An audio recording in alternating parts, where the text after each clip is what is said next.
विश्वास नहीं है चित्त में। भगवान बोले चलो भैया, भीष्म पितामह हमारी प्रतीक्षा कर रहे हैं, रोम रोम में बाण लगा है उनके, लेकिन वो फिर भी प्रतीक्षा कर रहे हैं कि ठाकुर जी आएंगे तभी प्राण त्यागूंगा मैं। बहुत अच्छा प्रसंग है, आप सबसे हमारी प्रार्थना, ये कर्ण पिशाचनी रख दीजिए नीचे, ये कर्ण पिशाचनी है। कई लोग मैंने इधर उधर देखा तो चला रहे थे, इसलिए बोल गया, इसको धर दीजिए नीचे, क्योंकि जब ठाकुर जी नहीं आए तो हमको भेजा, अब जब हमारी ही नहीं सुनोगे तो कौन आएगा, किसको भेजेंगे ठाकुर जी हैं? ये जीवन नैया पार करने वाला नहीं, इसलिए सुनिए।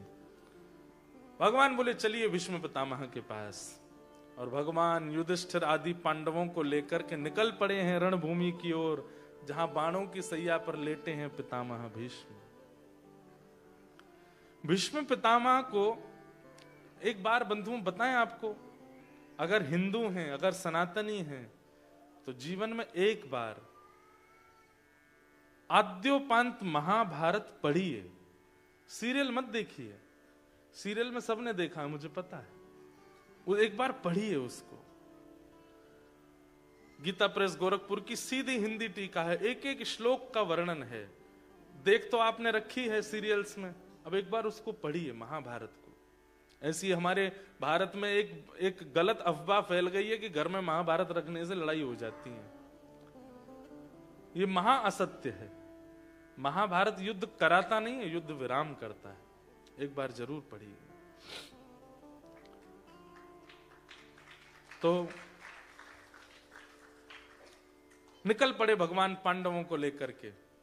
भीष्म पितामह को बाल्यकाल से इच्छा मृत्यु का वरदान था कि जब तक उनकी इच्छा नहीं होगी तब तक प्राण नहीं त्यागेंगे, लेकिन इच्छा मृत्यु के वरदान में उन्होंने क्या, मैंने एक बार ना कुछ अपने मित्रगण थे, मेरे सखा जन, तो मैं सब उनके बीच में बैठा, तो मैंने कहा एक बात बताओ, मेरा एक क्वेश्चन है आप सबसे। बोले क्या? मैंने कहा अगर आप सब लोगों को इच्छा मृत्यु का वरदान मिल जाए तो आप क्या करोगे?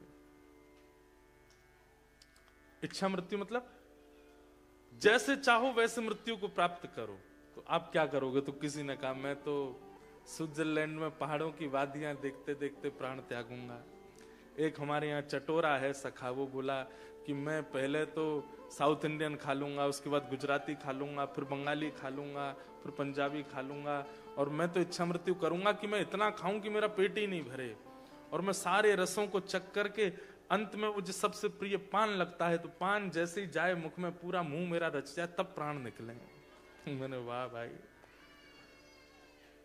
किसी ने अच्छे अच्छे वस्त्रों के, किसी ने धन के, किसी ने सारे भोग ऐश्वर्य के, सबके रखे इच्छा मृत्यु। तब मुझे याद आई भीष्म पितामह की। इनके पिता शंतनु महाराज ने जब भीष्म पितामह से कहा कि मैं तुम्हें इच्छा मृत्यु का वरदान देता हूं, तुम्हारी जब जैसे इच्छा होगी तभी प्राण निकलेंगे, उसी समय भीष्म पितामह ने नेत्र बंद करके ध्यान कर लिया था। शंख चक्र गदा पद्मधारी श्रीमन नारायण मेरे सामने मंद मंद मुस्काते हुए खड़े होंगे, मैं उनके सर्वांगीण अंग का दर्शन कर रहा हूंगा, वे मेरे तन का स्पर्श कर रहे होंगे, मैं उनके मुखमंडल का दर्शन कर रहा हूंगा, उसी समय मेरे प्राण निकले। मैं ऐसी इच्छा रखता हूं और मुझे कुछ नहीं चाहिए, मेरे पत्नी हो, बच्चे हो, परिवार हो, ये खाने की वस्तु आज कुछ नहीं। पीतांबरी कसी हो, मुखड़े पे एक हंसी हो, छवि मन में ये बसी हो, जब प्राण तन से निकले, इतना तो कहना स्वामी, जब प्राण तन से निकले। इच्छा मृत्यु भीष्म पितामह की है, और आज उस इच्छा मृत्यु को ठाकुर जी पूरा, नहीं तो पूरे शरीर में बाण लगे, भीष्म पितामह मरे नहीं अभी तक। क्यों? क्योंकि अभी इच्छा पूरी हुई नहीं है ठाकुर जी को देखने की। और इतने में ही श्याम सुंदर बाकी अदा से चलते हुए रणभूमि की ओर आ रहे हैं, और जैसे ही भीष्म पितामह को, अभी तक तो भीष्म पितामह ये सोच रहे हैं कि ठाकुर जी भूल तो नहीं गए कि मुझसे मिलने आना है, लेकिन तभी चंदन की सुगंधी आने लगी, सुंदर शीतल हवा अंग को स्पर्श करने लगी, नेत्रों से अश्रु बहने लगे। भीष्म पितामह के कहने लगे, आ गए श्याम सुंदर। ये सुगंधी तो उनके तन की है, ये वायु तो उन्हीं का स्पर्श करके आती है। और तभी अब हिल नहीं पा रहे हैं भीष्म पितामह, बाण लगे हैं। धीमे से अपनी तिरछी नजर करके देखा तो पीली पीतांबरी पहने श्री श्याम सुंदर, नील वर्ण है ठाकुर जी का, चलते हुए आ रहे हैं। भैया जीवन का अंत हो तो भीष्म पितामह जैसा। आप कहोगे महाराज जी कितना खतरनाक था, रोम रोम में बाण लगे। भैया ये बाण क्या है? ये संसार के सारे भोग वस्तु, काम क्रोध लोभ ईर्षा मोह द्वेष अभिनिवेश अहंता ममता इच्छा, ये सारे बाण हैं। आपको पता नहीं है, सब लगे हुए हैं हमारे। एक मोह रूपी बाण लगता है तो बाण जहां लगता है वहां से रक्त निकलता है। ऐसे ही हमको जब बाण लगता है तो हमारे भीतर से सारे सद्गुण निकलते हैं उसी बाण के स्थान से। क्रोध रूपी बाण लगा, लोभ रूपी बाण लगा, मोह रूपी बाण लगा, एक एक करके उन छिद्रों से सारे हमारे सद्गुण निकल जाते हैं। बाल्यकाल में छोटे छोटे बच्चों को देखो, ये इतने प्रिय क्यों हैं, इतने पवित्र क्यों हैं? क्योंकि अभी काम क्रोध लोभ मोह रूपी बाणों ने इनका स्पर्श नहीं किया, हमारा कर चुके हैं। इसलिए हम पवित्र नहीं है, ये महापवित्र है। इस वजह से सो के उठते भी है ना तो भी प्यारे ही लगते हैं। हम सो के उठते हैं तो फिर हमको पवित्र होने जाना पड़ता है। नहाओ धो, दुर्गंध मिटाओ, सुंदर बनो, परफ्यूम लगाओ, बाल काढ़ो, मुंह पे पलस्तर लगाओ तब जाकर के प्यारे लगते। बच्चों को देखो देखो, बॉकर में बैठा कितना प्यारा लग रहा है। क्यों? महापवित्र है। अभी किसी भी प्रकार का दोष जीवन में है नहीं, हम सब दोषी हैं। हाँ, लेकिन कई बड़ी उम्र के भी जब गुरु आश्रित हो जाते हैं, उर्ध्वपुंड लगाने लगते हैं, गुरु के नियमों में रहने लगते हैं, गुरु आश्रय के जब पालन करते हैं और उस भाव से रहने लगते हैं, तो फिर उनकी पवित्रता छलकने लगती है। उनके मुखमंडल से, उनके बोलने से, उनके बैठने से, चलने से वो पवित्रता का अनुभव होने लगता है। तो बाण सबको लगे हैं, पर भीष्म पितामह जैसा अंत हमारा नहीं होता कि ठाकुर जी सामने हो। ठाकुर जी आकर के भीष्म पितामह के सामने खड़े हो गए। भीष्म पितामह बोले, मैं और क्या मांगू नाथ, आप सामने खड़े हैं। तुम सामने हो मेरे, किस बात की कमी है। तुम सामने हो मेरे, किस बात की कमी है। किसी और वस्तु की अब दरकार भी नहीं है। किसी और वस्तु की अब दरकार भी नहीं है। तेरे साथ से गुलाम, तेरे साथ से गुलाम हो गुलफाम हो रहा है।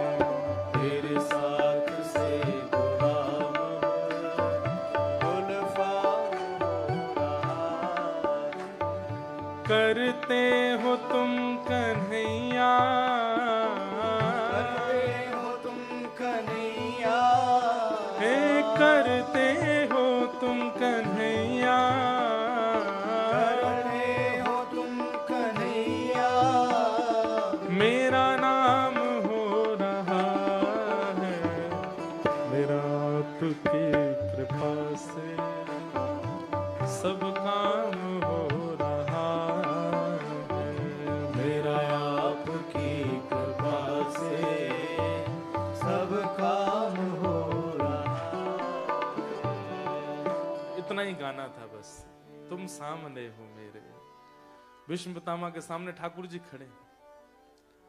उससे पहले पांडवों ने सोचा हमारा दुख दूर कर दो पहले, फिर अपना काम कर लेना भैया। तो पांडवों को पंच धर्मों का ज्ञान दिया और पहले पांडवों को डांटा भीष्म पितामह ने। आप लोग आश्चर्य करेंगे, कुछ बताया नहीं, अभी तक कोई बात नहीं हुई है। पांडवों को जैसे ही देखा भीष्म पितामह ने और युधिष्ठिर की आंखों में आंसू देख करके भीष्म पितामह सीधे उसको डांटने लगे और डांटते हुए बोले, ये आंसू अविश्वास का प्रतीक है युधिष्ठिर। ये तुम्हारे संग जो चतुर्भुज रूपधारी खड़ा है, इसको तुम क्या समझते हो? ये तुम्हारा भाई है ये अर्जुन। तुमने इसको अपना सारथी बना लिया, तेरा सारथी है ये। ए भीम, तुम इसको शांति दूत बना करके भेजते हो हस्तिनापुर, तुम्हारा शांति दूत है ये। जाते जाते बता के जा रहा हूं, कान खोल करके सुन लो, कौन है ये? ए सवई भगवान साक्षात दद्यो नारायण पुमान। पूरे ब्रह्मांड का नायक साक्षात नारायण भगवान है ये। इनको तुम अपना भाई समझते हो, इनको तुम अपना सारथी समझते हो, इनको तुम अपना शांति दूत बना के भेजते हो, और इनके रहते हुए तुम्हारे अंदर अविश्वास है। ये तुम्हारा दुर्भाग्य है। ठाकुर जी, आपको तो कौरवों का पक्ष लेना चाहिए था। हमारी तरफ आते तो हम आपके प्रति विश्वास प्रकट करके दिखाते। भगवान बोले, मुझे आने में कोई दिक्कत नहीं थी, पर जहां नारी का सम्मान नहीं होता ना, वहां भीष्म पितामह जैसे लाख खड़े हों, मैं उस स्थान को नहीं चुनता। द्रौपदी का चीरहरण किया था दुर्योधन ने, और तुम उसके यहां खड़े थे। भीष्म पितामह सामान्य नहीं है। ठाकुर जी भी वंदन करते हैं भीष्म पितामह को, लेकिन आज भगवान कह रहे हैं, तुम्हारे जैसा तपस्वी, तुम्हारे जैसा गुरुनिष्ठ, तुम्हारे जैसा बाल ब्रह्मचारी भी अगर दुर्योधन का संग करेगा तो गति उसकी ऐसी होगी, देख लो। बाणों की सैया पे लेटे हो। पांडव भले ही इतने योग्य ना हो, मेरे प्रति भले ही थोड़ा भी अविश्वास कर रहे हैं, लेकिन दुराचरण नहीं करते हैं, इसलिए इनका संग कर रहा हूं। भीष्म पितामह ने पांडवों को ज्ञान दिया, अंत में बोले, अब मैं अपना कार्य करूं। ठाकुर जी से बोले, आ जाओ सामने, मेरे नेत्रों के आए। हरि जी मोरे नैनन आगे रहियो, हरि जी मोरे नैनन आगे। सामने ठाकुर जी खड़े हैं, और भीष्म पितामह कहते हैं, मेरी इच्छा मृत्यु है, अब जब तक मैं मर ना जाऊं मेरे सामने ही रहिएगा। एक एक रों को आपके को देखूंगा, नेत्र देखूंगा, नासिका देखूंगा, होठ देखूंगा, आपके सर्वांगीण अंग का दर्शन करते हुए, और अपनी कुछ मन की भावना है वो आपको सुनाना चाहता हूं। और भीष्म पितामह ने यहां पर स्तुति गाई, इसको भीष्म स्तुति कहते हैं। अगर कोई व्यक्ति नित्य भीष्म स्तुति गाता है तो ये बात कंफर्म है, भागवत जी सामने रख करके हम बोल रहे हैं कि अंतिम श्वास जब कभी भी निकलेगी, उससे चाहे 1 मिनट पहले ही सही श्री हरि का दर्शन होगा। हरि के दर्शन के बाद ही प्राण निकलेंगे। अगर कोई व्यक्ति नित्य भीष्म स्तुति का पाठ करता है तो श्रीमद् भागवत में सबसे पहले हमने जो अध्ययन किया, जो याद किया स्तोत्र, वो यही है, भीष्म स्तुति। भीष्म पितामह गा रहे हैं, पूरी तो नहीं गाऊंगा, पर 2-3 श्लोक गा के फिर उनकी व्याख्या करेंगे और फिर कथा को विश्राम देंगे। बहुत अच्छा है, इसमें ब्रज का भाव भी आएगा। श्री भीष्म वाच इतमतिरूपकल्पिता वितृष्णा भगवत सात्वत पुंगवे विभुम्ने स्वसुखमुपगते क्वचिद्विहर्तुं प्रकृतिमुपेयुषि यद्भवत् प्रवाह त्रिभुवन कमनं तमालवर्णं रविकर गौरवराम्बरं दधाने वपुरलककुला वृताननाब्जं विजय सखेरतिरस्तु मेन वद्या युधितुर गर्जो विधुम्न विश्व कचलुलित श्रमवास्यलङ्कृतास्ये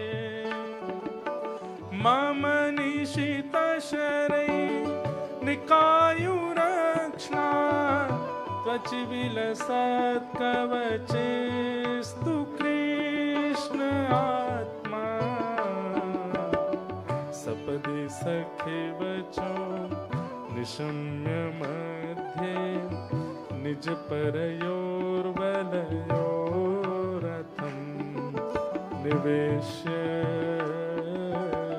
स्थितवती परशैनिकायुरक्षणा हतवती पार्थ सखेरते ममास्तु।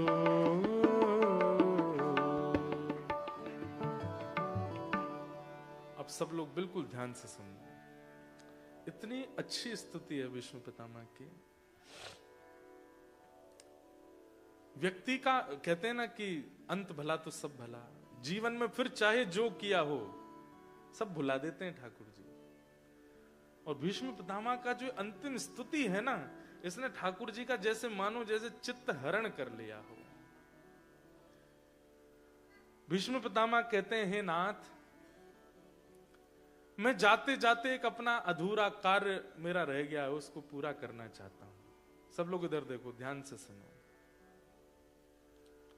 भगवान कहते हैं, क्या है तुम्हारा अधूरा कार्य? तो भीष्म पितामह कहते हैं, एक मेरी कुंवारी बेटी है, उसका मुझे ब्याह करना है। और पिता बिना बच्चों को सेटल किए अगर चला जाए तो वो पिता बड़ा, उसकी आत्मा बड़ी दुख पाती है कि मैं अपने बच्चों को भी सुखद करके नहीं गया। हे नाथ, मैं प्राण त्यागने से पूर्व अपना एक अधूरा काम कर जाऊं, बस अपनी बेटी का एक अच्छे वर के साथ ब्याह कर दूं। आप लोगों को आश्चर्यजनक नहीं लगी ये बात? भीष्म पितामह ब्रह्मचारी है,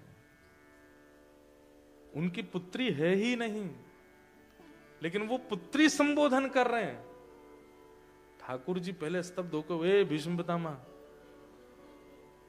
तुम्हारे ब्रह्मचर्यत्व की दाग देते हैं सब लोग, और ये कहीं और तुम्हारा चल रहा था क्या?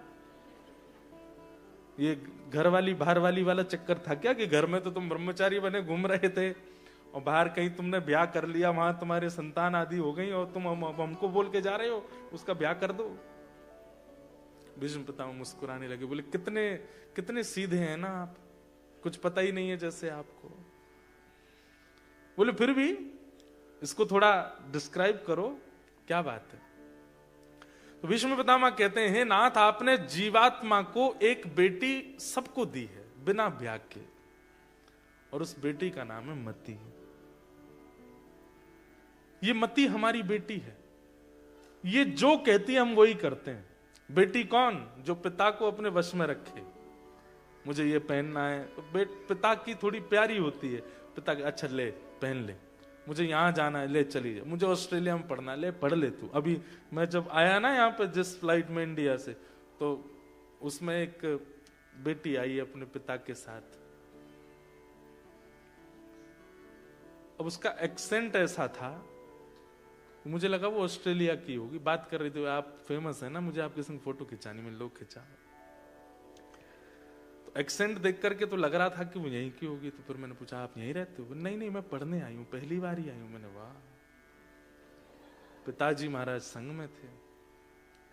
तो फिर मेरे मन में ऐसे भाव आया कि पिता क्या नहीं करता अपने बच्चों के लिए, सब करता है, उसकी इच्छा होती है, और बेटी के लिए तो विशेष रूप से। और जहां कहीं ये पुत्रियों के प्रति जो दुर्भावना पिताओं में आ जाती है, वो पिता है ही नहीं। उनको पिता का मतलब रक्षक होता है, वो राक्षस है उनके प्रति। तो ऐसे तो फिर वो हिरण्यकश्यप वाली कैटेगरी के भी तो आ जाते हैं कहीं कहीं पे, जो प्रहलाद जी को ही मारने तुले रहते थे। तो सुनिएगा, तो भीष्म पितामह बोले कि मेरी, आपने हर इंसान को एक बिना ब्याह की बेटी दी है, उसका नाम है मति। जैसे बेटी अपनी इच्छा पूरी पिता से कराती है, ऐसे ही ये मति भी हमको अपने वश में रखती है। चलो आज गोल्ड कोस्ट में कथा हो रही है, सुनने चलें? तो मति क्या कहती है? वर्किंग डे है, दिन भर काम करके आए, क्या करना चाहिए? चाय पियो, बढ़िया पड़े रहो बिस्तर में, क्या करना है, क्यों जाना है? मति की इच्छा होती है तो ही हम क्रिया करते हैं। अगर मति नहीं होती तो उस क्रिया में जाकर के भी हम लोग ऐसे बैठे रहेंगे जैसे कितना प्रेशर है, हम तो भोजन करने आए थे, जल्दी कथा पूरी हो, प्रसाद लें, निकलते बने यहां से। तो मति, ये सबको अपने वश में रखती है। इसकी इच्छा हो तो हम जाते हैं, इसकी इच्छा हो तो हम खाते हैं, इसकी इच्छा हो तो हम पहनते हैं, इसकी इच्छा हो तो हम सब क्रिया करते हैं। नाथ ये जब तक कुंवारी रहती है ना, ये तब तक पिता को नचाती रहती है, लेकिन जैसे ही इसका ब्याह होता है, इसके जीवन में जब पति आ जाते हैं बेटी के जीवन में, तो फिर ये पिता को परेशान नहीं करती, फिर ये पति के अधीन हो जाती है। फिर ये पति जो चाहता है वैसा करती है। हे नाथ, हम सबकी मति कुंवारी है और इस कुंवारी मति के एकमात्र पति आप हैं। अगर आप इसका वरण कर लेंगे तो ये आपके अधीन हो जाएगी, और मति अगर आपके अधीन हो गई तो हमारा जीवन सफल हो जाएगा नाथ। इसलिए मेरा ये अधूरा काम मृत्यु से पहले पूरा कर दीजिए। समझ में आई बात की? यूं ही टप टप बजा दी ताली, आई ना? भीष्म पितामह कह रहे हैं मृत्यु से पहले नाथ मेरी इस मति को आप स्वीकार कर लीजिए, इससे ब्याह कर लीजिए, आप इसको अपने अधीन कर लीजिए। भगवान बोले हमसे ही क्यों ब्याह कराना है, बहुत अच्छे अच्छे वर हैं दुनिया में, किसी और से ब्याह करा दो। तो भीष्म पितामह कहते हैं आपसे बढ़िया कौन मिलेगा? त्रिभुवन कमनम तमाल वर्णम रविकर गौरवराम्बरम दधाने।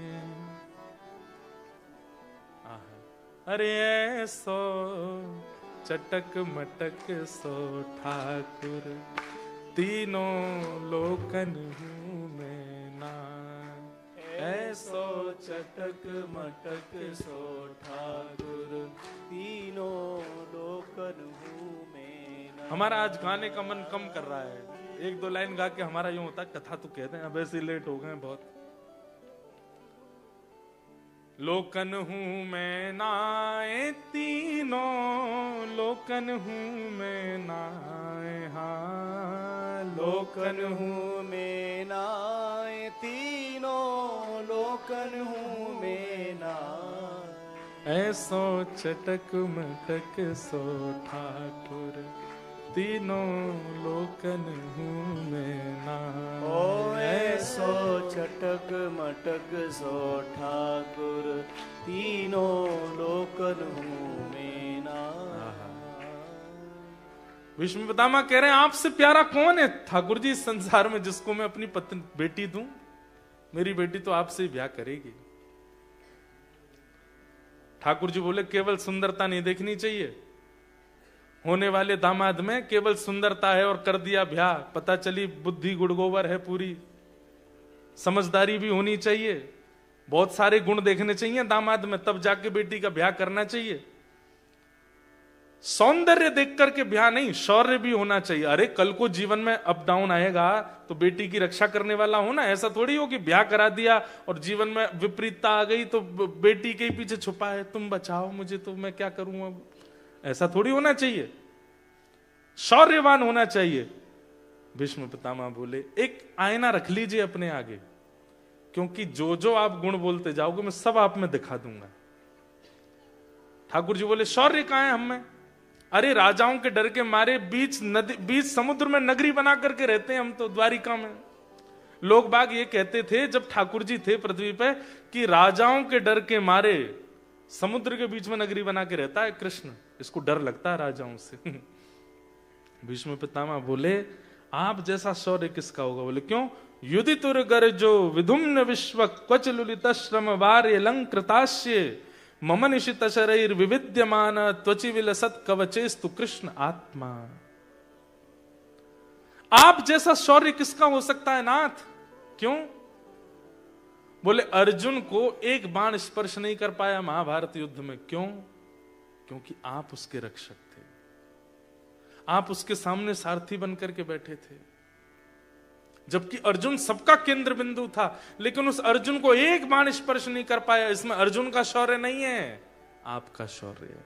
मैं देखता था जैसे ही बाण चलाया जाता था इतनी द्रुत गति से आपकी नजरें घूमती थी, कहां से बाण अर्जुन के पास आ रहा है। आप तुरंत रथ को इतने इस तरीके से घुमाते थे कि वो बाण इधर उधर से निकल जाता था, एक बाण भी अर्जुन को छू नहीं पाता था। अर्जुन को भले ही लगता हो कि वो गांडीव धनुषधारी है, लेकिन मैं आज कहता हूं अर्जुन तेरी रक्षा इसलिए हुई क्योंकि द्वारिकाधीश तेरे सारथी हैं। तेरी इतनी हिम्मत है कि तू बाणों से बच जाए, वो भी मेरे बाणों से। भीष्म पितामह एक ऐसा बाण छोड़ते थे कि जिसका अभिमंत्र, जिसका नाम बोल के छोड़ा, वो चाहे गुफा में चला जाए, बाण वहां जाके मार देगा।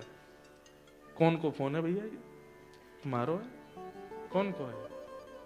कोई रीना जी को फोन आ रहा है, लो बात कर। ले जाओ ले जाओ। आपका ही है क्या फोन है? अने ब्याह हो गया है महाराज, चिंता भी।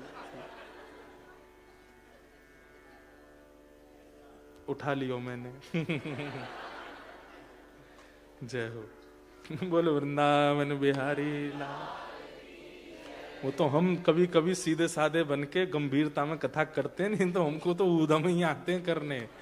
हमको तो लाल जी के संग रहते तो ऊधमों की मन करते रहते, पर ऑस्ट्रेलिया विदेश है इसलिए हम यहाँ ज्यादा कुछ करते नहीं है। क्या बता रहा था मैं? शौर्य। हे नाथ, आप जैसा शौर्य किसका होगा? ठाकुर जी बोले केवल सुंदरता और शौर्य से काम नहीं चलेगा, दामाद को प्रेमी होना चाहिए। और जैसे ही प्रेमी शब्द कहा ना, भीष्म पितामह की आंखों में आंसू आ गए। बोले आप बोल रहे हो प्रेमी? नाथ, प्रेम की जो नदी है ना, वो आपसे ही प्रारंभ होती है और आप में ही रह जाती है। वो कहीं किसी और का स्पर्श भी नहीं कर पाती। हम दुनिया के लोग तो नाटक करते हैं प्रेम का, हमको प्रेम आता है। प्रेम तो केवल आपका है। और भगवान का प्रेम कैसा है? भीष्म पितामह कहते हैं, स्वनिगममपहाय मत् प्रतिज्ञा मृतमधिकर्तुम बप्लुतो रथस्थः धृतरथ चरणो भयाशलद्गुः हरिरिवहन्तुमिभं गतोत्तरीय। आपका प्रेम कैसा है नाथ? महाभारत का युद्ध जब निश्चित हुआ था, तब दुर्योधन और अर्जुन दोनों द्वारिका गए थे। एक कौरवों का मुखिया और एक पांडवों का मुखिया। और दोनों ने जाकर के श्री कृष्ण से कहा कि भगवान, अब महाभारत युद्ध होने वाला है, आप बताइए आप किस पक्ष में? अर्जुन ने नहीं बोला, दुर्योधन बोला, किस पक्ष में रहोगे? ठाकुर जी बोले, भैया हम कोई पक्ष नहीं बांट सकते, तुम दोनों हमारे भैया हो, एक पक्ष कैसे बताते? नहीं नहीं, एक पक्ष तो आपको बताना पड़ेगा। किस तरफ रहोगे? कौरवों की तरफ कि पांडवों की तरफ? ठाकुर जी बोले, हम तुम पे ही निर्णय छोड़ देते हैं। एक तरफ अकेला मैं, वो भी निशस्त्र रहूंगा, शस्त्र नहीं धारण करूंगा, और दूसरी तरफ मेरी सेना सशस्त्र रहेगी। अब तुम दोनों आपस में विचार कर लो, जिसको जिसकी जरूरत हो वो सोच लो। देखो कैसे कितने चतुर हैं ठाकुर जी। ऐसे कोई बंटवारा करता है? अरे भाई, जब थाली में कोई सामग्री आती है तो उसको बराबर दिया जाता है ना, ले ये तेरा, ये मेरा, ये। ऐसे कौन बंटवारा कर? क्या कह रहे हैं ठाकुर जी? ठाकुर जी कह रहे हैं सब्जी सब्जी सब तुम्हारी, रोटी केवल मेरी। सामने वाला ये सोच करके खुश हो गया, अरे कम से कम 10 कटोरी सब्जियां तो हैं, रोटी नहीं है तो क्या हो गया। लेकिन बात तो यही है कि पेट तो रोटी से ही भरता है, सब्जियों से नहीं भरता। ठाकुर जी ने यही किया, 10 प्रकार की सब्जी एक तरफ कर दी और रोटी एक तरफ कर दी। बोले अब इन दोनों में तुम बांट लो।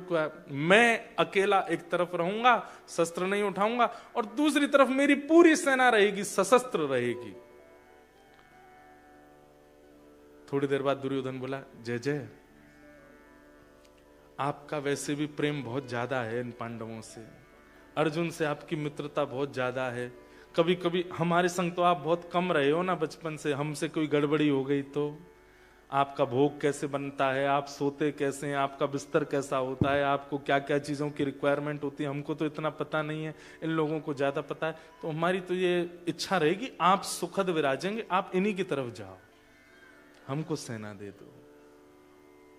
अर्जुन से पूछा, हाँ अर्जुन तुम्हारी क्या इच्छा है? बोले कि मैं राजी हूं, आप हमारी तरफ ही रहो।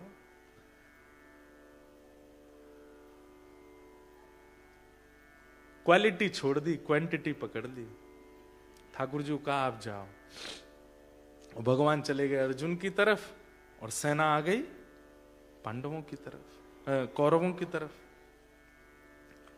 लेकिन जब सेना लेकर के वापस आया दुर्योधन, तो यहां सब बड़े लोग बैठे थे देखने के लिए कि श्री कृष्ण हमारी तरफ आएंगे कि नहीं।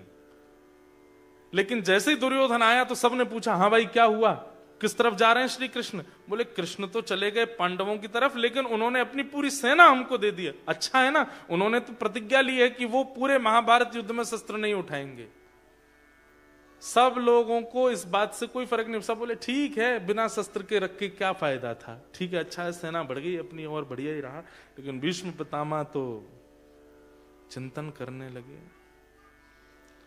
बोले श्री कृष्ण स्वयं शस्त्र हैं, उनको शस्त्र उठाने की आवश्यकता नहीं है, वो स्वयं शस्त्र हैं। और वो सामान्य शस्त्र नहीं है, वो एक ऐसा शस्त्र है पांडवों के पास कि अगर वो नजर उठा करके देख लें तो जो दृष्टि में आएगा वो उसका नाश है उस दिन। अरे दुर्योधन, ये सामान्य सेना का लोभ, और तू सेना लेकर के आ गया कृष्ण को छोड़कर। तुझे कहा था बार बार मैंने कि कुछ भी हो जाए द्वारिकाधीश को छोड़ करके मत आइयो।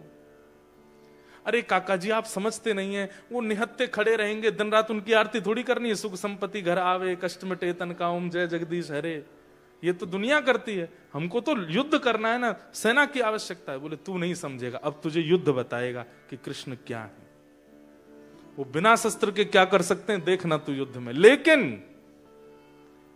वे यदि कृष्ण है तो मैं भी भीष्म पितामह, मैं प्रतिज्ञा लेता हूं, वासुदेव कर चक्र न धरहि तो तुमको मुख न दिखाऊं, लाजत है मेरी गंगा जननी में शंतनु सुत न कहाऊं। यदि महाभारत युद्ध के बीच में प्रण लेने वाले श्री कृष्ण ने कि वो शस्त्र नहीं उठाएंगे, अगर मैंने उनके हाथ में शस्त्र न उठवा दिया तो मेरा नाम भी भीष्म पितामह नहीं। अब देखता हूं कौन जीतता है। भीष्म पितामह ने प्रतिज्ञा ले ली। महाभारत युद्ध प्रारंभ हुआ। एक दिन दुर्योधन थोड़ा परेशान हो गया तो चिढ़ करके थोड़ा बोला भीष्म पितामह से कि आप रहते हमारी तरफ हैं लेकिन भला चाहते पांडवों का हैं। दुर्योधन की ये बात बहुत बुरी लगी भीष्म पितामह। ऐसा क्यों बोलता? बोले हम मरते जा रहे हैं, आप कुछ कर ही नहीं रहे हो। भीष्म पितामह बोले ठीक है, पूरी सेना मर जाए लेकिन राजा ना मरे तो भी युद्ध राजा के पक्ष में ही होता है। बोले हाँ, अपनी पत्नी को मेरे पास भेज देना, उसको अखंड सौभाग्यवती का आशीर्वाद दे दूंगा, तू अमर हो जाएगा, फिर तेरे को कोई मार ही नहीं पाएगा, तो फिर युद्ध कौन जीतेगा? एक दिन हार करके पांडवों को ही घुटने टेकने पड़ेंगे, यही हो सकता है। दुर्योधन बोला बस यही मैं चाह रहा था कि आप ऐसा कुछ कर दो, अब हो जाएगा काम। बात तो हुई दुर्योधन और भीष्म पितामह के बीच, लेकिन कान सुन रहे थे श्री कृष्ण के। अच्छा तो ये खिचड़ी बननी है भीतर। ठाकुर जी भी बोले कि भाई दुर्योधन की पत्नी है भानुमति, और आज रात में अगर भानुमति को द्रौपदी मैंने नहीं बना दिया तो मेरा नाम भी कृष्ण नहीं है।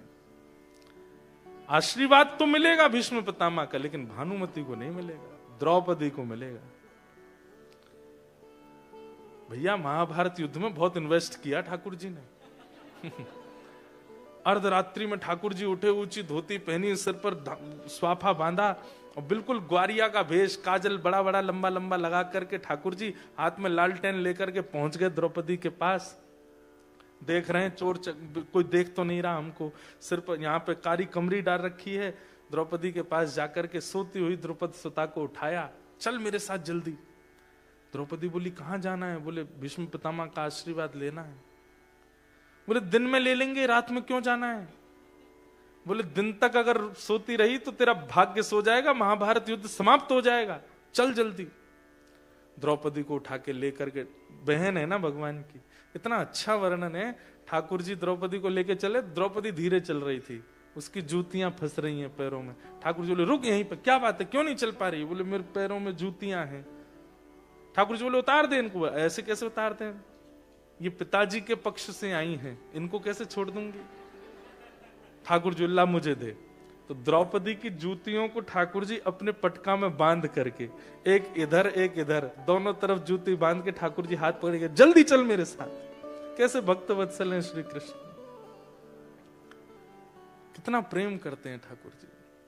जिससे प्रेम करने पे आ जाते हैं उसके लिए कुछ भी करने को तैयार हैं। जूतियां अपने दोनों पटके के छोड़ में बांध के, और ठाकुर जी द्रौपदी को जल्दी जल्दी समझा रहे हैं रास्ते में, सुन भीष्म पितामह को प्रणाम करियो, और सुन घूंघट करके जाइयो, उघारे मुख से मत जाइयो, और एक शब्द मत बोलियो। अब तेरा मौन शुरू हो गया, अब बोलियो मत। यहाँ पे भीतर जाना, घूंघट करके भीष्म पितामह को प्रणाम करना। जैसे ही भीष्म पितामह सिर पे हाथ धर दें, तुरंत प्रणाम करके बाहर आ जाना। कुछ बोलें कुछ पूछें तो करके आ जाना, बोलना नहीं है।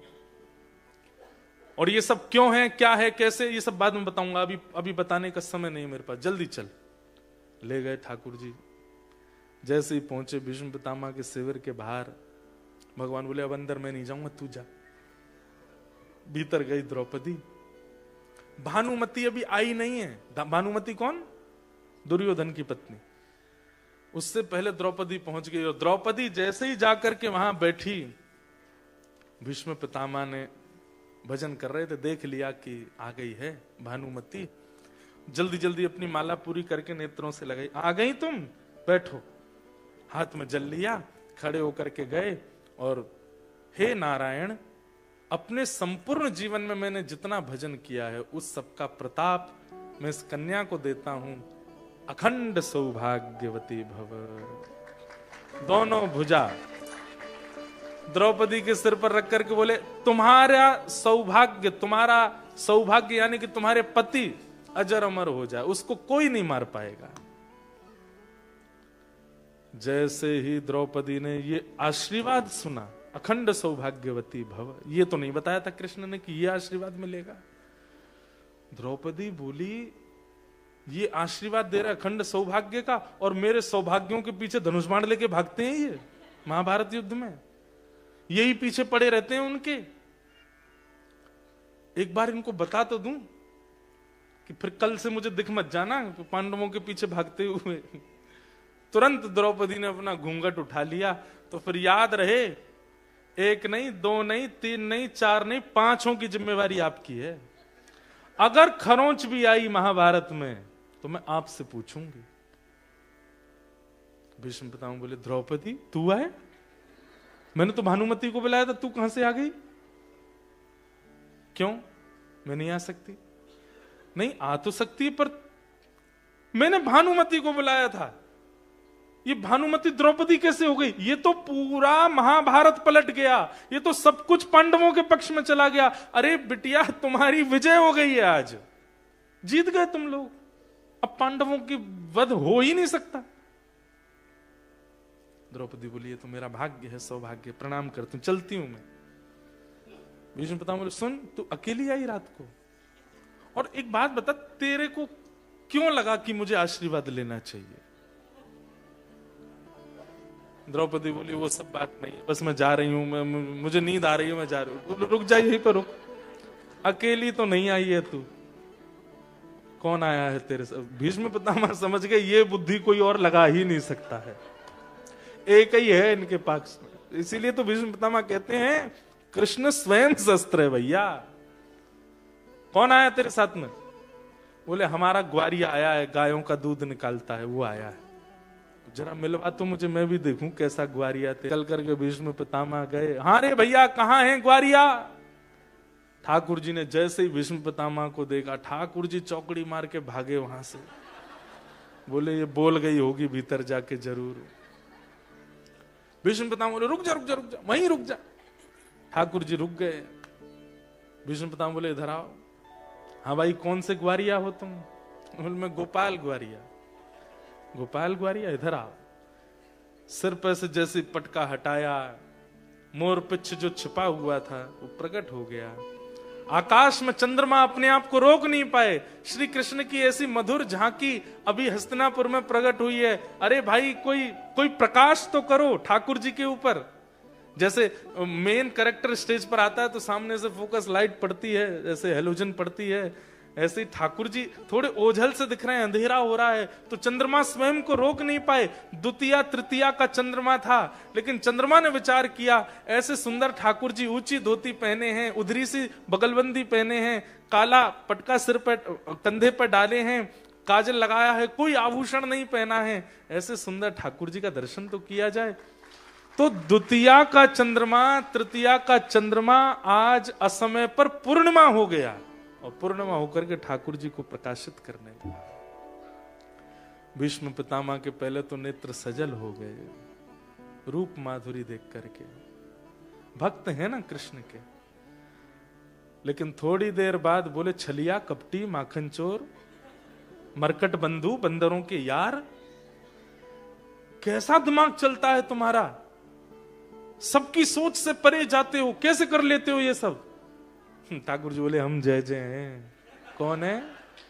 जय जय, बचपन से ही जय जय हैं हम, कोई माने ना है बात दूसरी है। भगवान बोले, रुक जा जय जय, अभी बताऊंगा। भीष्म पितामह ने तुरंत द्रौपदी से कहा, द्रौपदी मैंने आशीर्वाद दिया है अखंड सौभाग्यवती का, मैं ही जिम्मेवारी देता हूं इसको, ये पांचों की रक्षा करेगा।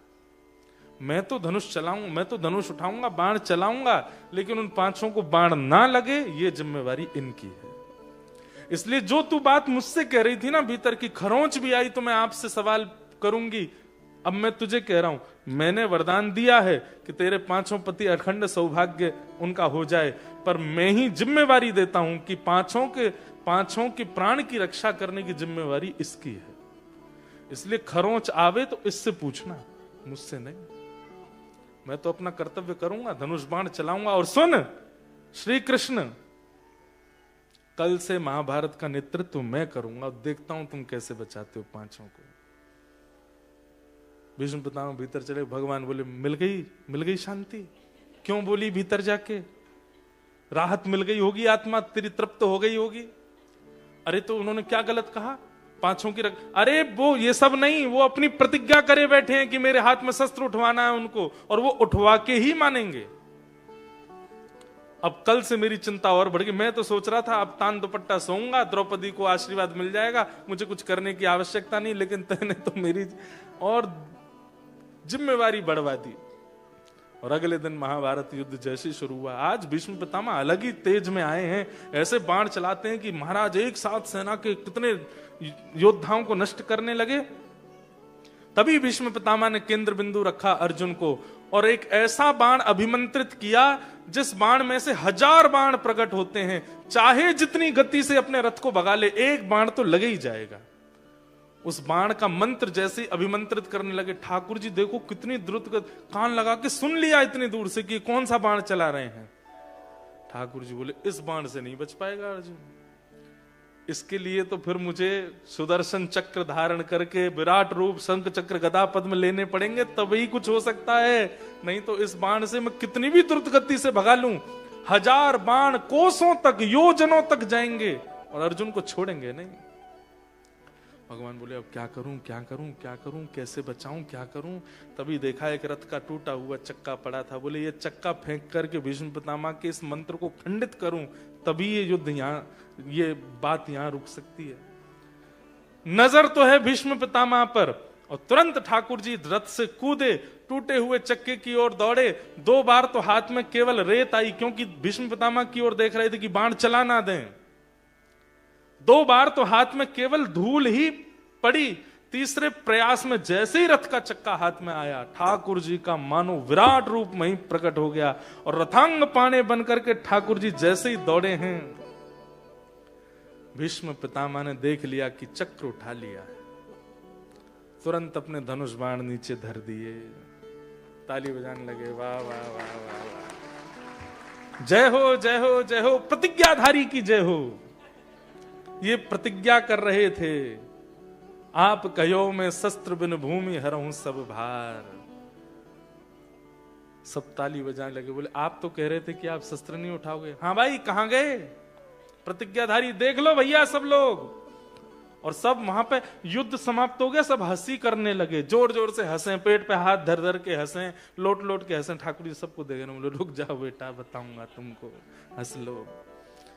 लेकिन भीष्म पितामह की ओर देख करके ठाकुर जी ने जो उत्तर दिया, डार चक्र हरि हस पड़ो, दियो उत्तर ब्रजराज। आज ब्रजराज उत्तर दे रहे हैं कि मैंने चक्र क्यों उठाया। बोले क्यों उठाया? आज तजी प्रतिज्ञा मोरी, मैं तोरी प्रतिज्ञा काज। क्या?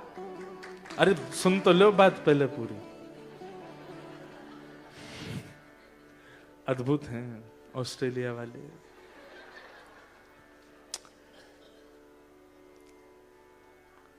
ठाकुर जी बोले, पितामह आपने क्या प्रतिज्ञा ली थी कि अगर महाभारत युद्ध में कृष्ण ने शस्त्र नहीं उठाया तो तुमको मुख न दिखाऊं। मतलब आपकी अगर मृत्यु हो गई तो आप मुख को नीचे करके मरोगे, मतलब आप आकाश को देख नहीं पाओगे, नीचे मुख करके मरोगे, क्योंकि अगर मैंने शस्त्र नहीं उठाया तो। और अगर कहीं आप नीचे मुख करके मरे तो अंतिम मेरा दर्शन कैसे कर पाओगे? अपने अंतिम श्वास में जो आपकी इच्छा है मेरे को देखते हुए प्राण त्यागने की, जो आपने अपने पिता के वरदान देने पर कि हे भीष्म पितामह तुमको इच्छा मृत्यु का वरदान है, उसी समय तुमने प्रतिज्ञा ली थी कि श्री कृष्ण को देखते हुए प्राण त्यागूंगा। अगर मैं शस्त्र नहीं उठाता और महाभारत युद्ध हो जाता तो आपको मरते समय अपना मुख नीचे करना पड़ता, और नीचे मुख करते तो मेरा दर्शन कैसे होता? मैंने इसलिए प्रतिज्ञा तोड़ी ताकि जब आप मरें तो मेरा दर्शन कर सकें।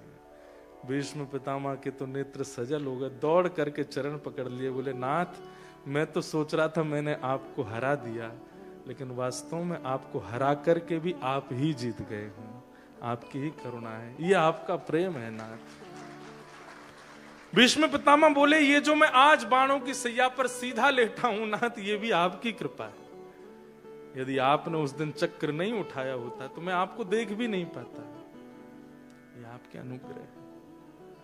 ऐसे हमारे ठाकुर जी ने भीष्म पितामह। अब भीष्म पितामह कहते हैं एक अंतिम मेरी इच्छा पूरी कर दीजिए। बोले क्या? मैंने आपके सारे रूप देख लिए, अब मुझे एक रूप देखना है। बोले कौन सा? ललित गति विलास वल्गुहास प्रणय निरीक्षण कल्पितो रुमान कृतमनुकृतवत्य उन्मदान्धा प्रकृति मगन किलयस्य गोपवध्व। कौन सा रूप देखना है आपको? बोले जहां आप पैर भी टेढ़े कर लेते हैं, कमर भी टेढ़ी कर लेते हैं और मुख भी टेढ़ा कर लेते हैं, वो टेढ़े मेढ़े त्रिभंगी होकर के जब आप खड़े होते हैं ना नाथ, मुझे वो रूप आपका देखना है। मुझे वो रूप आपका देखना है जहां छछिया भरी छाछ पे नाच नचायो, पूरे अपनी ब्रगुटी पर नचाने वाला, उसको गोपियां कभी कभी पकड़ करके अपने भवन में ले लेती हैं और बांध करके कहती हैं लाला नंदरानी के पास जाएगो? बोले हाँ जाऊंगो, पहले नाच के दिखा। तो आप परब्रह्म होते हुए भी उन अहीर की गोपियों के आगे नाचने लग जाते हो। कोई गोपी कहती लाला मैंने बड़ा अच्छा मक्खन निकाला, खाएगो? बोले हाँ खाऊंगो। बोले पहले बंदर की तरह करके दिखा। तो स्पष्ट कहते हैं कृतमनु कृतवत्य उन्मदान्ध। आप उन गोपियों की इच्छा की पूर्ति के लिए परब्रह्म होते हुए भी कभी बंदर बन जाते हो, कभी नाचने लग जाते हो, कभी सखी बन जाते हो। लाला होते हुए भी एक गोपी ने पकड़ लिए ठाकुर जी, अरे लाला नंदरानी के पास जाओगे? बोले हाँ जाऊंगो। बोले मैं तो ना छोड़ूंगी। तो अरे मुझे छोड़ दे, मुझे मैया के पास जानो है। बोले पहले एक काम कर। बोले कहा? पहले लाली बन के आ मेरे आगे। ना मोह लाला ही रंदो, ना ना तो पहले लाली बनाऊंगी मैं। ठाकुर जी बोले ठीक है बनाए लो। गोदी में बैठ गए। अब वो गोपी ठाकुर जी को लाली बना रही है, नाक में नथनी पहना रही है, माथे पे बिंदी लगा रही है, कानन में कुंडल झुमका लटका रही है, घुंघराले केश खोल रही है, ऊपर चुनरी उड़ा रही है, नीचे लहंगा पहना रही है, ठाकुर जी के गले में खूब सारे आभूषण पहना रही है, पामन में पाजेब पहना रही है, और दूर खड़े करके करी अब लाला छोरी इनकी तरह चल के आ मेरे पास। ठाकुर जी के कैसे चले छोरी? तो गोपी बता रही ऐसे ऐसे पाम धर अपने। ठाकुर जी चल के आ रहे हैं। बोले अब एक काम और करना। बोले कहा? हो या है यशोदा के निकट न चाओरी, या है यशोदा के निकट न चाओरी, रसिया को। हमारे ब्रज में होली में गाते हैं रसिया को नारी बनाओ री रसिया को, ओ रसिया को नार बनाओ री रसिया को। गोपियां सब ले गई ठाकुर जी को लाली बना के। अरे यशोदा मैया जल्दी नीचे आए जा। यशोदा मैया नीचे आई। अरे कहा भयो? बोले नई नवेली बहू आई है, आशीर्वाद दिलावे लाई है आपके। यशोदा मैया बोली रुक जा रुक जा रुक जा, पहले मैं सब सामग्री ले आऊं। तिलक ले आई, रोली चावल ले आई, दियो ले आई, साथ में मिष्ठान ले आई, साड़ी आड़ी ले आई कि नई बहू आई है या को दूंगी मैं। और कहा पता हो कि बहू के घूंघट के भीतर छोराई है, लालाई है। ठाकुर जी ऐसे ही खड़े हैं क्योंकि गोपियां सौगंध दे करके आई हैं। बंसी छुपा के धर रखी है ठाकुर जी की, अगर बोलो तो तेरी बंसी तोड़ देंगी हम। ठाकुर जी चुपचाप खड़े हैं घूंघट करके। यशोदा मैया आई। अरे या की आरती उतार दूं, या की नजर उतार लूं। अरे मेरी लाली कैसी नई नई बहू। अरे लाली तो कोई छोरी दिखे तो मेरे छोरा के काजू बताइयो, बाको ब्याह करनो मुझे। और सुंदर साड़ी वाड़ी सब देख। अब चल मुंह दिखाई कर दे मुझे। अब ठाकुर जी कह रहे हैं कैसे दिखाऊं मुंह। गोपियां सब हंस रही हैं। बोले हाँ मैया या को मुंह देखो, बड़ी सुंदर है। अरे नहीं दिखाए दे कैसो मुंह तेरो। जैसे ही ठाकुर जी ने घूंघट ऊपर कियो, लाला अरे बजमारे तू डोल ला यहाँ पे, छोरी बन के आएगा मेरे सामने। अरे मैया तेरी सौ खा के कह रहा हूं मैं ना बनो जी। अंतिम इच्छा केवल ये है कि अगला जन्म मेरा ब्रज में हो और मैं भी एक गोपी बन के दही मथूं और आप मेरे यहाँ चोरी करने आओ। आवत है तू है सखी बड़े भाग बड़े, नंदलाल तेरे घर आवत है। तू अपनो श्रृंगार करत है, तू अपनो श्रृंगार करत है। ये दर्पण हाथ दिखावत है, ये दर्पण हाथ दिखावत है। तू है सखी बड़ भाग बड़े, नंदलाल तेरे घर आवत है। तू है सखी बड़ भाग बड़े, नंदलाल तेरे घर। भीष्म पितामह की अंतिम इच्छा केवल यही है कि मुझे ब्रज प्राप्त हो जाए। लेकिन एक बात हमारी सुन लीजिए, ठाकुर जी ब्रज नहीं दे सकते। ब्रज तो हमारी किशोरी जी देंगे, ब्रज तो हमारी लाडली जी दे सकते हैं। और ये बात कोई हम मनगणंत नहीं बोल रहे हैं, ये बात वास्तविक है। एक बार ठाकुर जी अर्जुन को लेकर के एक स्थान पर गए, विशाल पर्वत था। ध्यान से सुनिएगा। अर्जुन बोला ये पर्वत कैसा चांदी जैसा चमकता है और इस पर्वत पर कोई ऋषि बैठ करके तप कर रहे हैं, चलो कन्हैया मिलके आते हैं। भगवान जैसे ही गए ऊपर तो अर्जुन ने जाके पूछा, हे ऋषिवर आप कौन हैं और ये क्या कर रहे हैं? तो उस ऋषि ने कहा कि मैं ब्रज प्राप्ति के लिए तप कर रहा हूं। तो बोले तप करते करते जब मेरा शरीर शांत हो जाता है तो मेरी हड्डियां ही ये पहाड़ बन गई हैं।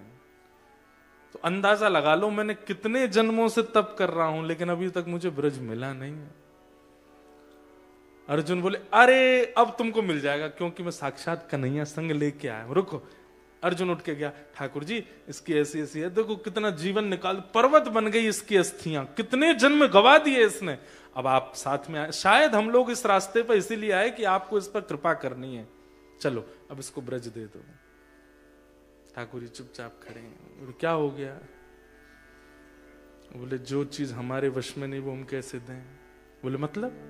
बोले भैया सिद्धियां ले लो, नवनिधियां ले लो, तीनों लोक ले लो, ब्रह्मांड ले लो, लेकिन वृंदावन मेरा हृदय है और हृदय की स्वामिनी मैं किशोरी जी को बना चुका हूं। वो आज्ञा करेंगी तो ही मिलेगा, नहीं तो नहीं मिल सकता। मैं भी अगर चाह लूं कि इसको वृंदावन मिले, नहीं मिलेगा, क्योंकि वृंदावन मेरा हृदय है और उस हृदय का स्वामित्व मैंने किशोरी जी को दे रखा है, वो चाहेंगी तो ही मिलेगा, नहीं तो नहीं मिल सकता। तब अर्जुन बोला अच्छा, मतलब इस ब्रह्मांड में भी कोई ऐसी वस्तु है जो आपके वश में नहीं है देना? बोला हाँ, एकमात्र 84 कोस। बोले पूरे विश्व में कुछ भी देने की सामर्थ्य हमारे पास है, लेकिन ये 84 कोस हम नहीं दे सकते। ये तो किशोरी जी देती हैं, ये तो लाडली जी देती हैं, तो बरसाने वाली देती हैं, उन्हीं की कृपा से ही मिल सकता है। ऐसी हमारी वृषभानु दुलारी। मानो भीष्म पितामह को सांकेतिक रूप से ठाकुर जी ने आज्ञा कर दी अंत में कि अब तुम्हारी अंतिम इच्छा पूरी करने के लिए तो तुमको किशोरी जी को प्रणाम करना पड़ेगा, उनके चरणों में वंदन करना पड़ेगा।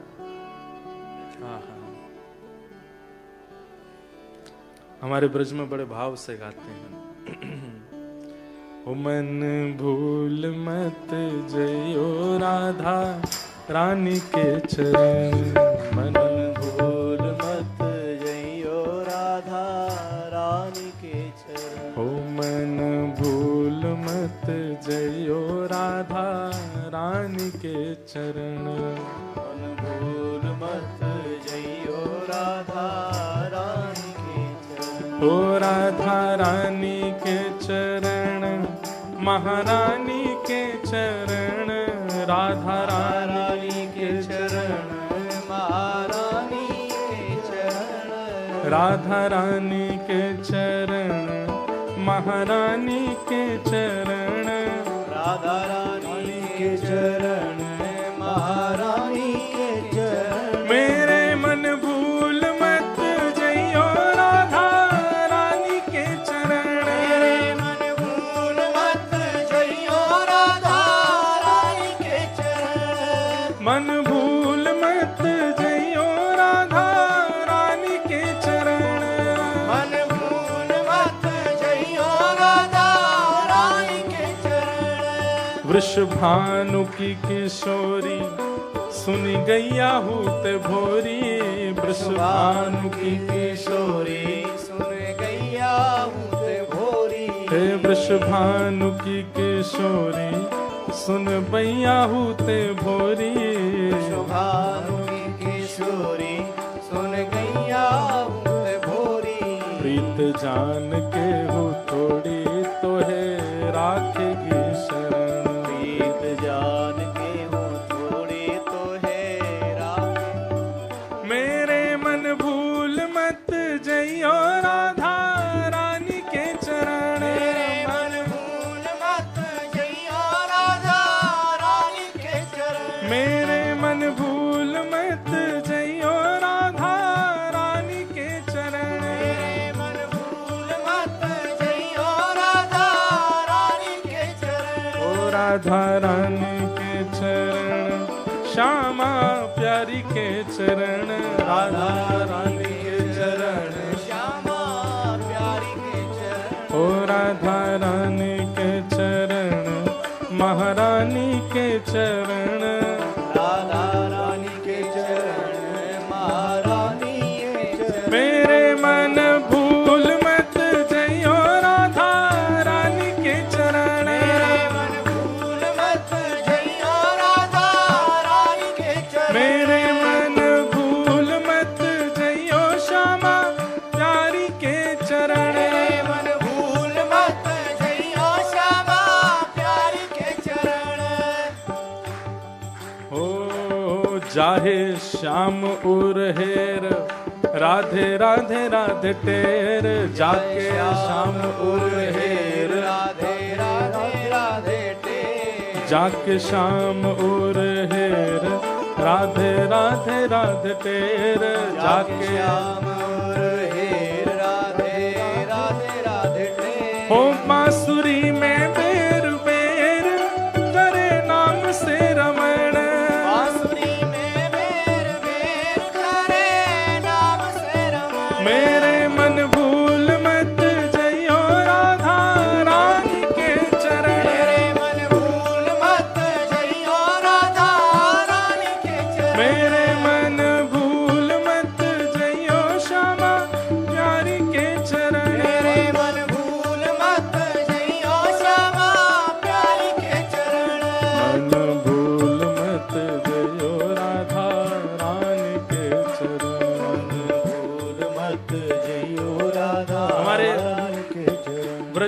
एक सूरदास थे। सूरदास सबने सुने हैं नाम, पर उनके अलावा एक और सूरदास थे, उनके नेत्र नहीं थे। सूरदास वही जिनके नेत्र नहीं। तो सूरदास युगल नाम गाते थे। युगल नाम किसको कहते हैं? राधे कृष्ण कृष्ण कृष्ण राधे राधे, राधे श्याम राधे श्याम, युगल नाम जपते थे। इन पर दया करके एक दिन ठाकुर जी प्रकट हो गए। प्रकट होकर बोले, बाबा अब डट जा, मैं आए गए हो तेरे सामने, देख ले, मेरा दर्शन कर ले। ठाकुर सूरदास जी बोले, सूरदास बोले कि जय जय, अकेले क्यों आए हो? श्री जी को संग नहीं लेके आए? ठाकुर जी बोले, मैंने इसको नेत्र तो दिए नहीं, इसको दिखा कैसे कि श्री जी नहीं आई हैं? तो ठाकुर जी बोले, अरे बाबा, तो कैसे पता कि श्री जी मेरे संग नहीं आई हैं? बगल में ही ठाड़ी हैं तो दिखना है रही हैं। तू तो आंधरो है ना, अंधो है, तो कैसे दिखेंगी? बगल में ही खड़ी हैं श्री जी। तो वो सूरदास जोर से हंसने लगे, हंस के बोले, मुझे मत बनाओ, मुझे पता है श्री जी नहीं आई हैं। तो कैसे पता कि श्री जी नहीं आई हैं? बोले, क्योंकि इतनी देर हो गई आपको आए हुए, अभी तक मैं अंधा ही हूं। श्री जी अगर आई होती ना, प्रकट होती, सबसे पहले आंख दे देती बिना बोले। ये प्रमाण है कि श्री जी नहीं आई है। ठाकुर जी बोले, रुक जा, ये बात तेरे मेरे बीच की है, ठीक है? मैं श्री जी बुला रहा हूं, देखूं आते क्या होगा। बोले, देख लो, मुझे विश्वास है यही होगा। आते ही अगर जैसी उनकी दृष्टि मुझ पर पड़ेगी, मेरा सुनेंगी बाद में, मैं बोलूंगा बाद में, उससे पहले तो नेत्र मिल जाएंगे मुझे। ठाकुर जी बोले, ठीक है, तो शर्त लगी? बोले, हाँ ठीक है, शर्त है। बदले में क्या दोगे? ठाकुर जी बोले, हर दिन हम दोनों युगल प्रकट होंगे, जब तक तू जीवित रहेगो तो दर्शन देंगे, अगर श्री जी ने ऐसा कर दियो तो। बोले, हाँ ठीक। ठाकुर जी ने पुकारा किशोरी जी को, हे राधे वृषभानुभूप तनये, हे किशोरी जी, हे श्यामाजू, हे लाडली जू, प्रकट है जाओ। आहा, जैसे ही ठाकुर जी ने पुकार करी है, तभी एक पुष्प प्रकट हुआ, और पुष्प की कलियां जैसे ही खिलने लगी हैं, विशाल होती चली गईं, और उस पर तप्त कांचन गौरांगी श्री राधे वृंदावनेश्वरी जैसे ही प्रकट हुई हैं। प्रकट होते ही किशोरी जी ने सामने उस सूरदास को जैसे ही देखा, ठाकुर जी बुला रहे हैं, पर ठाकुर जी की ओर ने जैसे ही नेत्र खोल करके सूरदास को देखा, तुरंत किशोरी जी ने नेत्र बंद करके दोनों भुजा उनके नेत्रों पर फेरी, और उनके नेत्र प्रकट हो गए। और जैसे ही नेत्र प्रकट हो, फिर बोली, हाँ श्याम सुंदर, आपने बुलाया था हमको, बढ़िया किया आपने आकर के, हार गए हम तो, अब क्या करना है?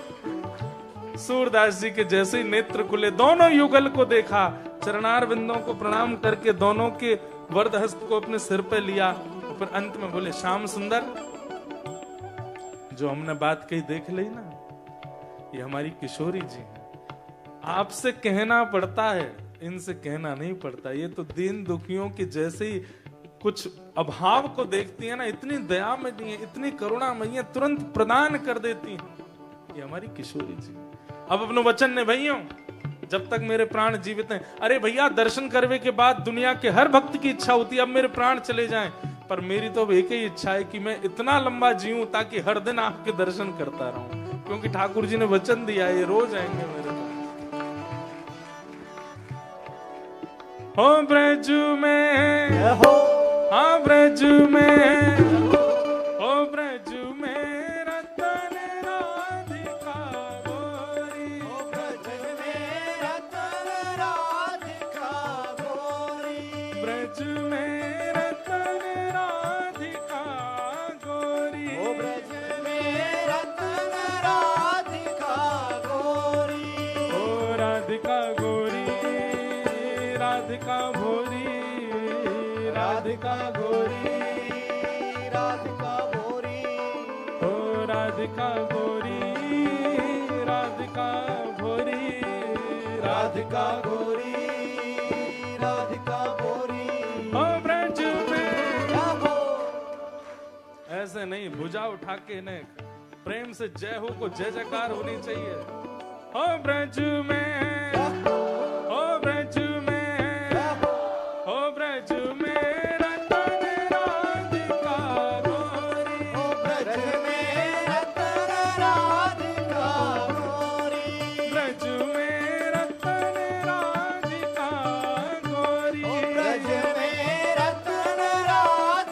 बल बरसाने वाली की।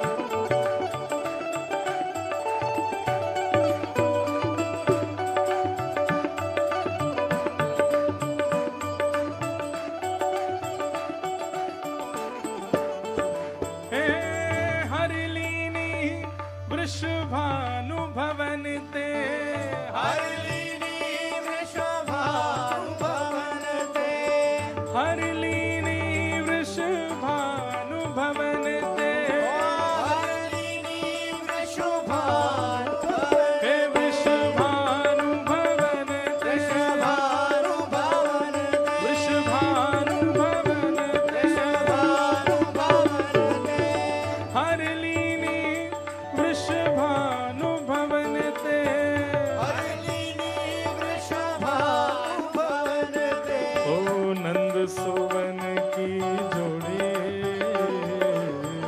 नंद सुवन की जोड़ी ओ ब्रज में हो ओ ब्रज में ओ ब्रज में रतन राधिका गोरी ओ ब्रज में रतन राधिका गोरी ओ ब्रज में रतन राधिका गोरी में रतन राधिका गोरी ओ राधिका गोरी राधिका भोरी राधिका गोरी राधिका गोरी हे राधिका गोरी राधिका भोरी राधिका गोरी राधिका गोरी ओ ब्रज में ओ ब्रज में ओ ब्रज में रतन राधिका गोरी ओ ब्रज में रतन राधिका गोरी ब्रज में रतन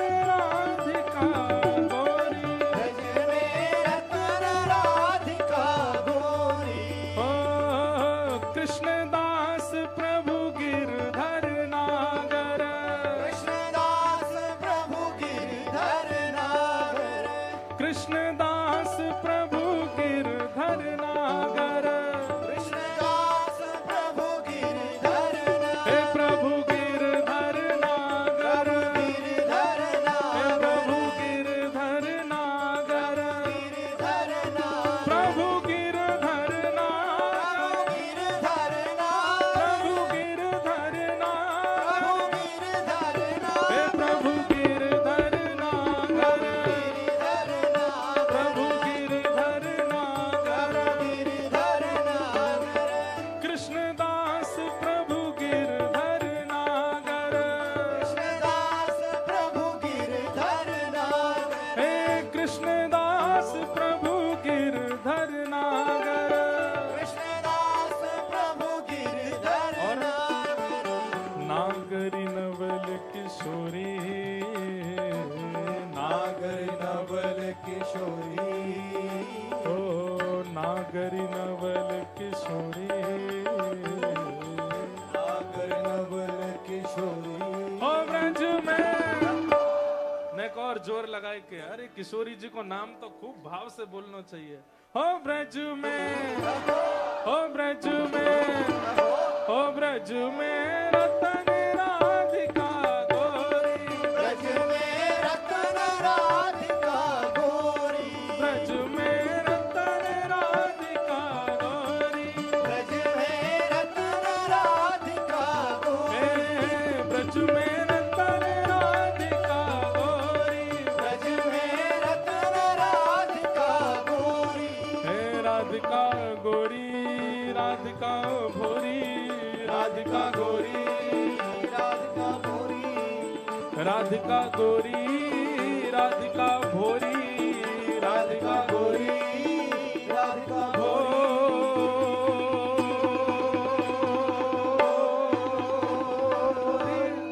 ब्रज में ओ ब्रज में जो सबसे ऊपर उछलेगा वाकू भागवत जी की एक माला मिलेगी। चलो हो ब्रज में भैया कहीं ये हॉल वाले शू नहीं कर दे आपको। हो ब्रज में एक बार लास्ट बार और हाँ हो ब्रज में। हाँ भाई हमको विनर मिल गया है। सुन लो सबसे ऊंचा ये लाला गया था, ये लेके आओ इनको दिखा तो दो कौन है। एक बार सबको करके दिखाओ। हो ब्रज में ले देखो है ना सबसे ऊंचा। लो भैया इनको पहना दो। हो ब्रज में हो ब्रज में हो ब्रज में रतन राधिका गोरी। ब्रज में रतन राधिका गोरी। ब्रज में रतन राधिका गोरी। ब्रज में रतन राधिका गोरी। सबते सुघड़ राधिका गोरी।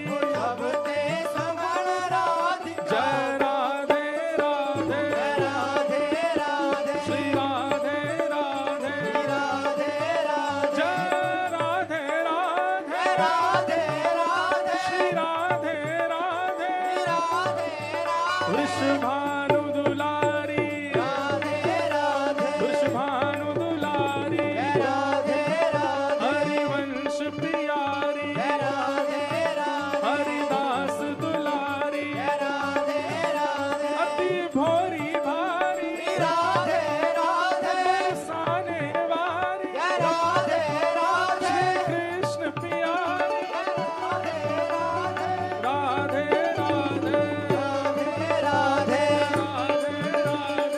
राधे राधे राधे राधे राधे राधे राधे जय राधे राधे राधे राधे जय राधे राधे राधे राधे राधे राधे राधे राधे जय जय श्री राधे जय जय श्री राधे जय जय श्री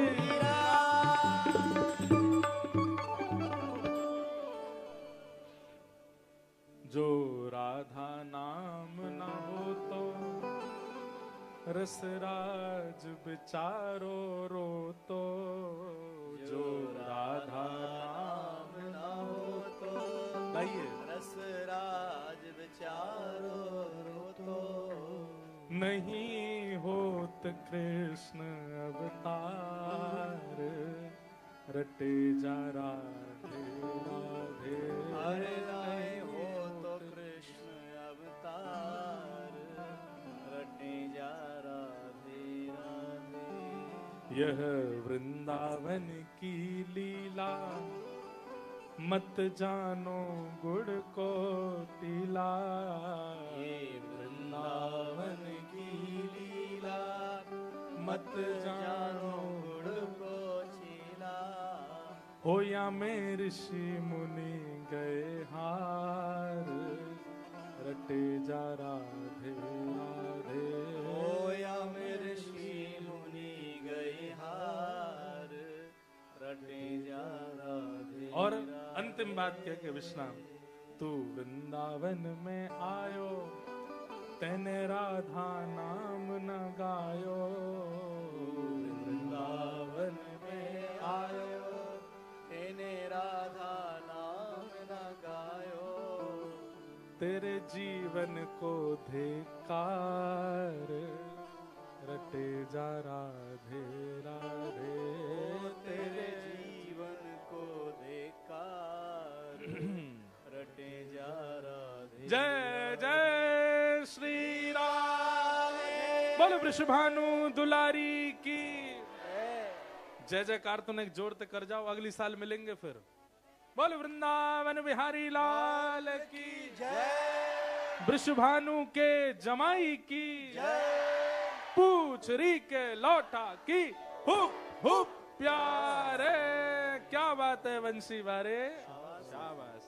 आप सबको जय श्री कृष्ण, जय श्री कृष्ण, जय सिया राम। जय सिया राम। जय श्रीमन नारायण, जय श्रीमन नारायण, जय जय श्री राधे। जय जय श्री राम। अब भैया कल हमने ब्रिस्बेन में एक बात कही थी कि हम अभी गोल्ड कोस्ट जाके देखते हैं।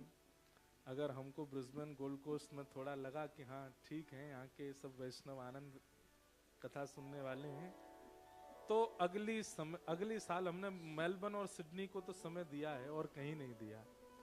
लेकिन हमने कहा था कि अगर गोल्ड कोस्ट में भी मजे आए हमको कथा कहने में, तो हम ब्रिस्बेन गोल्ड कोस्ट को समय देंगे और हम अगले साल 5 दिन का समय देंगे, जिसमें अब ये लड़ाई आप लोग कर लेना कि ब्रिस्बेन हो कि गोल्ड कोस्ट हो। अच्छा सुनो सुनो सुनो सुनो, रुक जा, रुक तो जा, हमारी बात सुनो, रुक जा। अरे नेक रुको, एक बात सुनो हमारी। जो लोग चाहते हैं ब्रिस्बेन में हो, वो लोग जय हो बोलना है ना, केवल ब्रिस्बेन वाले बोलना, ठीक है? बोलो वृंदावन बिहारी लाल की। ये तो ब्रिस्बेन वालों के स्वर हैं। अब गोल्ड कोस्ट वाले बोलना, ब्रिस्बेन वाले नहीं बोलना है। जो लोग चाहते हैं गोल्ड कोस्ट में हो, अब वो बोलना, बोल वृंदावन बिहारी लाल की।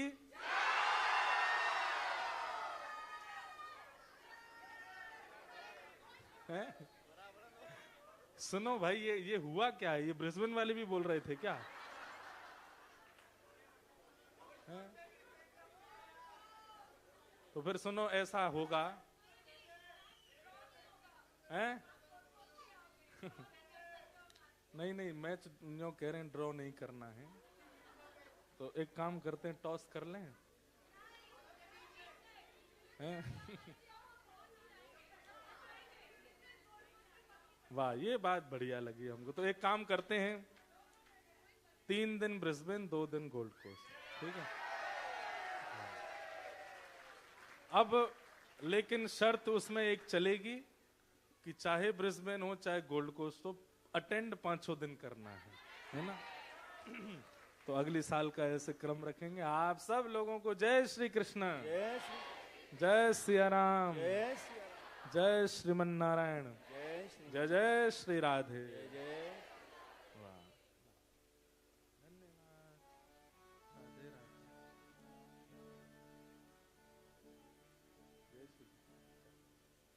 अब आरती, और आरती के बाद आप सब लोग प्रेम से, कल से बंधुओं सिडनी में 3 दिन की कथा है।